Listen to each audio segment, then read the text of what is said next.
The sun was shyly setting behind the towering buildings, painting the evening sky with pale colors. As usual, I was leaving school with my friends, our spirits charged with energy and enthusiasm after a long day of studying. We eagerly awaited Mr. Ali's car, my close friend's father, to take us home. But that day, something unexpected happened. Mr. Ali didn't show up. Instead, a strange man we'd never seen before stood there. His face was pale, and his features were odd, his eyes nervously darting around as if he were hiding something.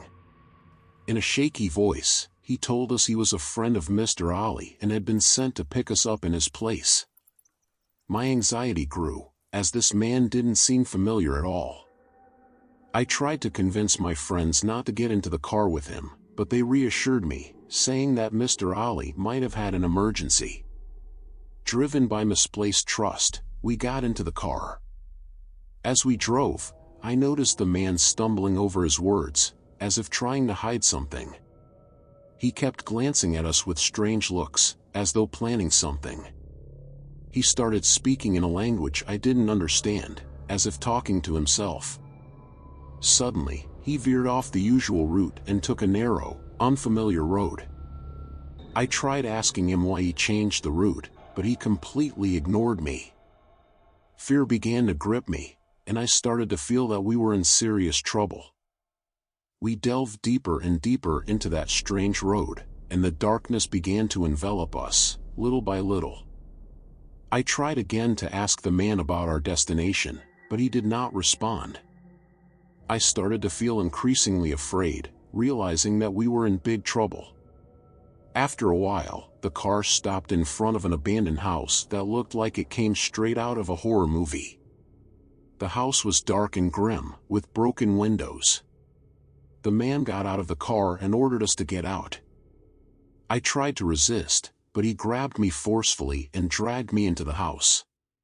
The man pushed us into a dark room and locked the door. We tried screaming and banging on the door, but no one responded. We began to feel despair and fear, not knowing what awaited us. I remembered that I had my mobile phone in my inner pocket, which the strange man hadn't seen. I tried to take it out quietly, but my hands were shaking badly. Finally, I managed to get the phone out and started looking for a signal. Fortunately, I found a weak signal. I called the police immediately and told them we were being held in this house, describing the location as accurately as possible. I felt some relief, knowing that the police were on their way to rescue us. After I finished contacting the police, I felt a glimmer of hope creeping into my heart. I knew that rescue was coming, but time was passing very slowly. I tried to reassure my friends, telling them that the police would arrive soon. We sat in the dark, listening to the sound of our hearts beating loudly. We tried to forget the fear that filled us, and began to talk about our beautiful memories. We remembered the times we spent together and laughed at the funny situations we had been through. Suddenly, we heard the sound of police cars approaching the house. Our hearts started pounding even harder as we awaited the moment of rescue. We heard the police officers knocking on the door forcefully, shouting for us to open up. The strange man reluctantly opened the door, and the police officers entered the house. We pointed them to the room we were in, and they led us outside. I felt freedom returning to my body, and I thanked God that we had survived this ordeal. The police officers told us that they had been watching this man for a while, and had received numerous reports about him. They told us that this man was a dangerous criminal, and had committed many crimes. The strange man was led to the police car, and we were taken to the hospital for the necessary medical examinations. We felt relief and peace after confirming that we were okay. We spent a night in the hospital and received the necessary medical care. The next day, we returned home, carrying with us memories of that terrifying night. This experience changed us a lot. We learned the value of life and friends. We became more united and more aware of the dangers we might face. Life gradually returned to normal, but we never forgot what happened to us. We frequently talked about that night, trying to understand how someone could commit such heinous acts. After a while, we decided to start a new chapter in our lives. We organized a trip to a distant place, far from all the painful memories. We enjoyed our time together and forgot everything that happened. But, can we really forget? That night remains stuck in our memories, like an endless nightmare. We sometimes felt fear and worried that something similar might happen to us again. Nevertheless, we decided to face life bravely and not let the past control us. Before we continue, if you liked the video, subscribe to the channel and share the video so we can continue creating more stories.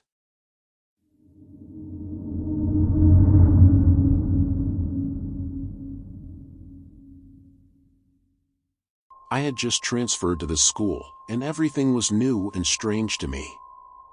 The classrooms, the teachers, and even the faces I saw every day were completely different from what I was used to. But there was one face that caught my attention in particular, a pale face, sunken eyes, and always disheveled hair. He sat alone at the back of the class, not talking to anyone, not looking at anyone. At first, I thought he was just a shy student who preferred solitude. I decided to talk to him, hoping he might open up to me. I approached him quietly, smiled, and extended my hand, saying, "Hello, I'm the new student."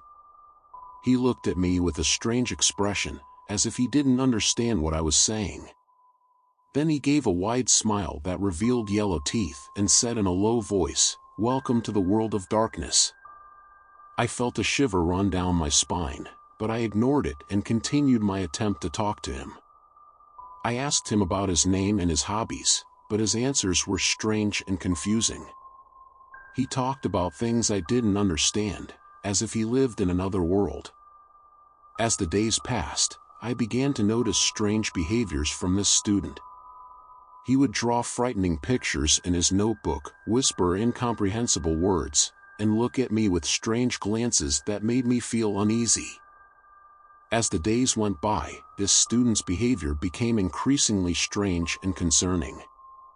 It was no longer just about the creepy drawings and mysterious whispers. He began exhibiting more disturbed behaviors. He would laugh loudly at inappropriate times and look at his classmates with vacant stares, as if he didn't see them.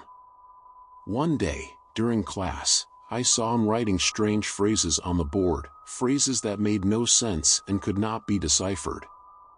When the teacher tried to erase them, the student yelled loudly and began screaming.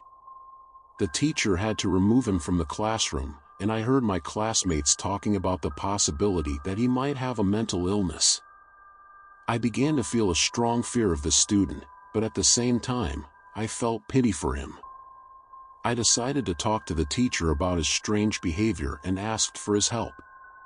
The teacher told me that he had noticed odd behaviors from this student for some time and had spoken with his father, but the father denied that there was any problem. The teacher agreed to discuss the matter with the school administration. In the following days, I started to feel that the atmosphere in the classroom had changed. Everyone began to avoid this student, and they felt afraid of him. Even I, despite my attempts to help him, started to feel afraid to get close to him.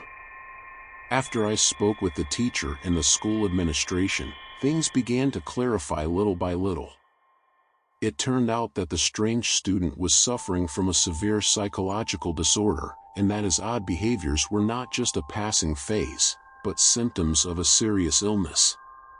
The school decided to summon the student's father to talk to him about his son's condition. The father was a calm man, but his eyes carried a lot of sadness. He told us that he knew about his son's illness, but he was ashamed to tell anyone, fearing the judgment of others.